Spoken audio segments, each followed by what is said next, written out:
How to see stitch videos on TikTok. To get started, first of all, open the TikTok application on your phone. You will then be taken to the TikTok homepage. Here, you can explore and view TikTok Reels. From this page, tap on the search icon at the top right corner. Then go to the search bar and type stitch, adding any content name after it, just as shown in the video. Once you are done, hit the search button. You will see many stitched videos here. Now go to the Videos section.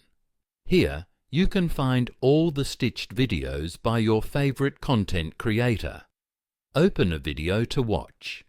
You can also share the content with your friends on TikTok. So you have successfully searched for stitched videos on TikTok. So by following these simple steps, you can easily see stitch videos on TikTok.